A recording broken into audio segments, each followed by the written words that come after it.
विश्व के सारे लोग करे जो साथ में मिलकर प्रार्थना, सबका मंगल होगा तब, सबका मंगल होगा तब, बढ़ेगी विश्व की चेतना।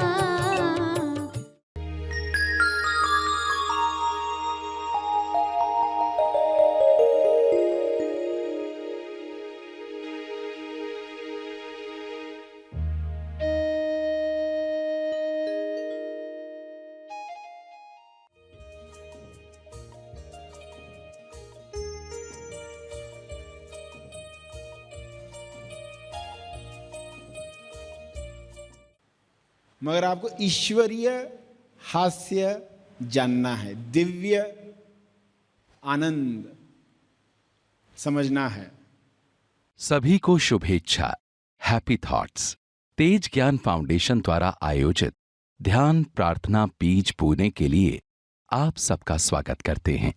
रोज हम सब मिलकर प्रार्थना करते हैं ताकि हम खुद भी स्वस्थ रह पाएं और जो बीमार हैं उन्हें भी हम अपनी प्रार्थना का बल पहुंचा पाएं। तो आइए ग्रहणशील रहते हैं और इस प्रार्थना का लाभ लेते हैं। प्रार्थना करें कि जो आनंद आप ले रहे हैं, सत्य जानकर, सेल्फ के संपर्क में आकर, व्यक्ति को खोकर, वह आनंद सबको मिले। सभी अपनी छोटी छोटी इच्छाओं से जो तनाव तैयार कर रहे हैं, वह तनाव समाप्त हो जाए। विश्व के सारे मनुष्य अपनी छोटी इच्छाओं में बड़ी इच्छाओं को खो देते हैं। वह गलती किसी से ना हो, सभी अपनी हायर डिज़ायर्स के साथ अलाइन हो जाएं।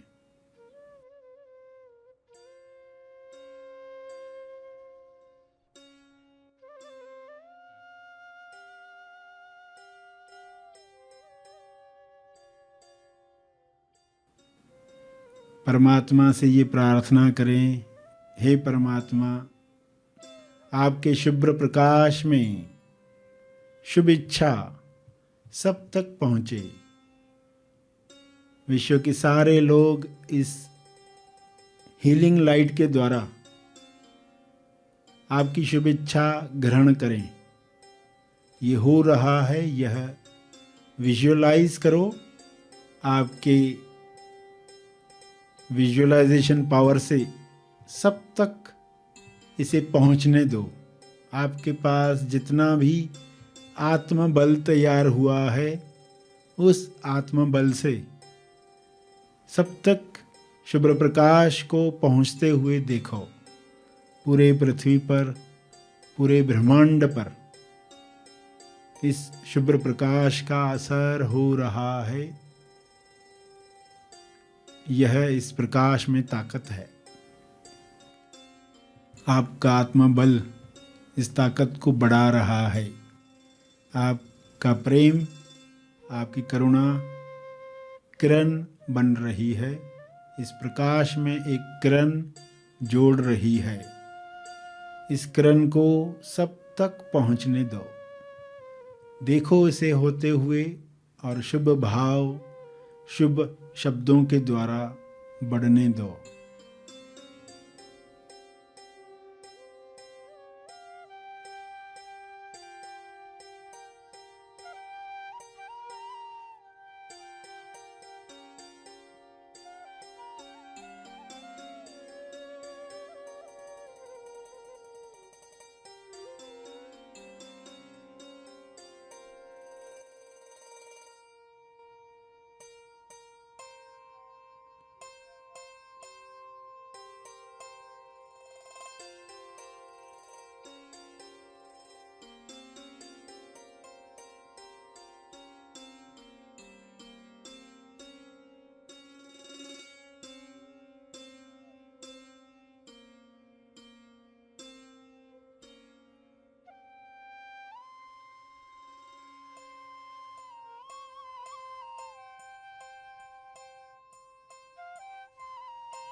विश्व के सारे लोग आत्म साक्षात्कार प्राप्त करें, आत्म अवलोकन करें, आत्म निरीक्षण से अपनी कमजोरियों को समाप्त करें, अपना बल प्रबल बनाएं। सबका बल प्रबल हो रहा है। ईश्वर का अंश मनुष्य अपनी ताकतों को याद कर रहा है।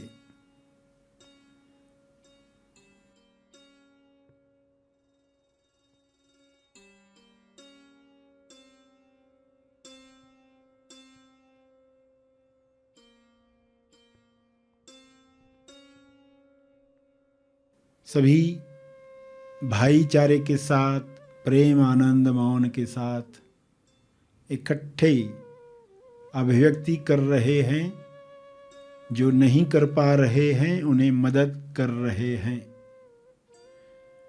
सभी प्रेम से भरे हुए हैं, इसलिए प्रेम की ताकत सबको स्वास्थ्य दे रही है।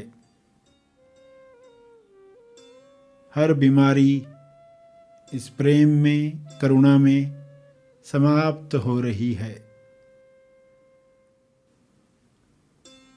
परमात्मा को बहुत बहुत धन्यवाद देते हुए ये हो रहा है, इसके लिए आपका बहुत बहुत धन्यवाद। अपने शब्दों में इस प्रार्थना को अंदर ही अंदर दोहराते रहें। जो आपने सुना उसे अपने शब्दों में अंदर दोहराएं।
अंत में तर्पण करें। जो बल इस वक्त महसूस हो रहा है जीव कल्याण के लिए अर्पित हो।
सभी धीरे धीरे आंखें खोलेंगे। आइए सब ग्रहणशील होते हैं एक चेतना संदेश सुनने के लिए।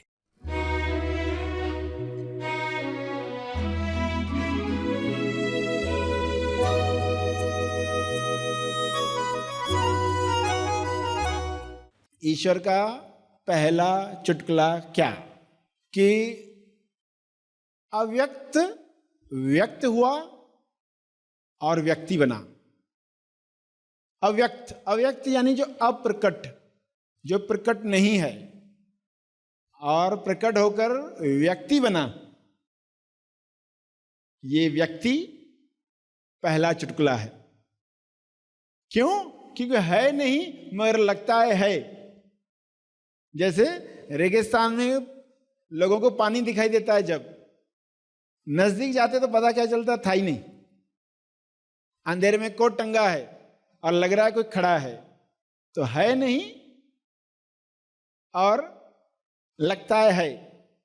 तो जब आप नजदीक जाकर देखते हो, जब भी ऐसा आपके साथ हुआ है और अचानक मालूम पड़ता है उधर कोई है ही नहीं, वो तो कोट था, कैसी हंसी आती है। चुटकुला समझ में आया? अरे ये तो जोक था। तो हम हंस पाते हैं, जब रहस्य खुलता है हम हंस पाते हैं। तो हमारे अंदर ईश्वर, यानी शरीर के अंदर ईश्वर प्रकट हुआ, मगर प्रकट होने के साथ जो होना चाहिए था वो नहीं हुआ, व्यक्ति बना।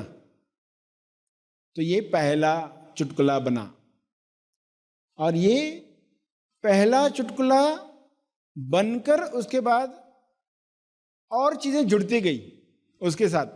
चुटकुले में डबल चुटकुला आता है ना, कोई ऐसा सा चुटकुला होता है, एक बार हंसते हैं फिर और एक बार हंसते हैं एक ही चुटकुले में।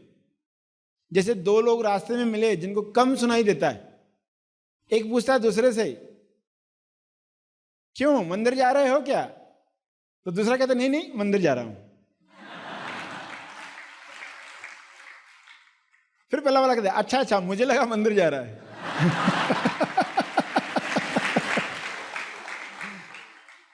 तो ये डबल चुटकुला हो गया। व्यक्ति जो है ना, एक बार आ गया पर उसके साथ बहुत चुटकुले जुड़ते। व्यक्ति तैयार होता है फिर कहता मैं परेशान हूं, एक और चुटकुला। पर हंसी नहीं आती। आज तक जब भी आपने कहा मैं डिप्रेस हूं, परेशान हूं, कभी लगा चुटकुला है ये? कभी लगा ही नहीं। चुटकुले में एक और चुटकुला, जोक के अंदर एक और जोक। जब व्यक्ति कहे मैं परेशान हूं, मैं दुखी हूं, तो ये मैं कौन हूं? ये मैं कौन हूं? मैं किसको बोल रहे हो? पहला चुटकुला नहीं समझा तो फिर चुटकुलों की लाइन लग जाएगी। फिर व्यक्ति बोलेगा मेरे साथ ऐसा होता है, वैसा होता है। ये व्यक्ति का हास्य, मगर आपको ईश्वरीय हास्य जानना है, दिव्य आनंद समझना है। तो ईश्वर का लक्ष्य क्या था? कि वह प्रकट हो, और प्रकट होकर वो क्या करे? स्वयं को अनुभव करे। जैसे चित्रकार है और चित्र बनाया ही नहीं एक भी। कई लोग सवाल पूछते हैं भगवान ने दुनिया क्यों बनाई, क्या तेरे मन में समाई, काहे को दुनिया बनाई।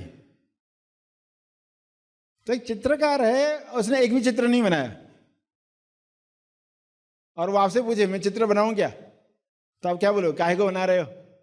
डेफिनेटली तुमको बनाना ही चाहिए, तुम चित्रकार हो, यू शुड, आपको करना ही चाहिए ये। तो ईश्वर ने संसार बनाया अपने आप को अनुभव करने के लिए। संसार बनाकर अपना अनुभव कैसे होगा, यह भी एक आश्चर्य है। देखो, कल्पना करके देखो, आप अकेले हो पृथ्वी पर, आपको आंख है मगर दृश्य कोई नहीं है, आपको कान है आवाज कोई नहीं है, आपको नाक है सुगंध है ही नहीं, आपको त्वचा है स्पर्श है ही नहीं। तो आपको कैसे मालूम पड़ेगा कि आपके पास आंख है? ईश्वर जब बैठा है तो ये सब चीजें नहीं है। तो जो भी उसके पास है उसको जानने के लिए दृश्य क्रिएट करना है। कान को जानना है तो आवाज को क्रिएट करना है। आवाज क्या है? आईना। आवाज किसका आईना है? कान का आईना। आपने आईना सुना है आज तक? आईना यानी हम अपनी शक्ल देखते, मगर कान का भी आईना होता है ये मालूम नहीं था। नाक का भी आईना है। सुगंध जो है नाक का आईना है।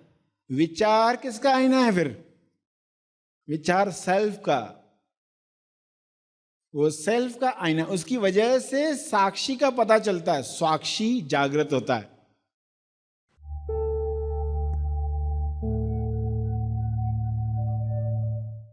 प्रार्थना और मार्गदर्शन का सभी ने लाभ लिया। आइए यहीं पर समाप्त करते हैं, कल फिर मिलेंगे। तब तक के लिए धन्यवाद।